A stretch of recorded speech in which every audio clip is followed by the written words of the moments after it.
I'm Lee Schwartzberg, Chief of Hematology and Oncology at Renown Health Pennington Cancer Institute in Reno, Nevada.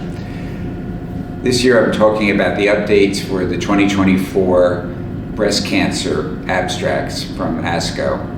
In early breast cancer, I think the most important and impactful presentation was the ECOG trial that looked at what taxane is better for Black patients.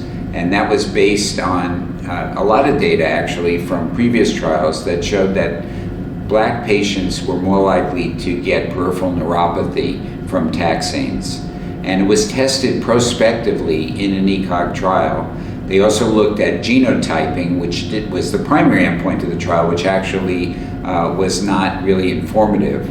But they also looked at whether or not paclitaxel or docetaxel caused more peripheral neuropathy and stratified by race. And it did turn out that Black patients who got paclitaxel had more peripheral neuropathy, including more severe and lengthy peripheral neuropathy. Based on that, my takeaway is that I will use docetaxel, the taxane that was less causative for peripheral neuropathy, in the adjuvant setting for Black patients preferentially.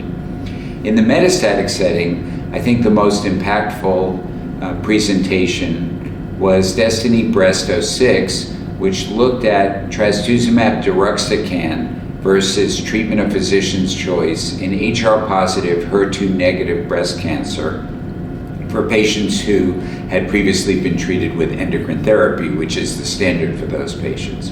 What this study showed was that TDXD was better in terms of progression-free survival compared to standard chemotherapy in the first-line setting.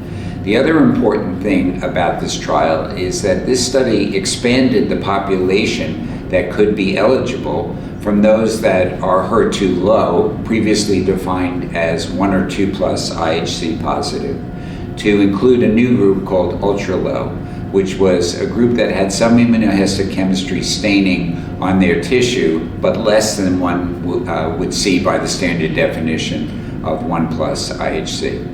And again, for this now larger population and in the first line setting, this is a new possibility for our patients who require chemotherapy after endocrine therapy in the metastatic setting.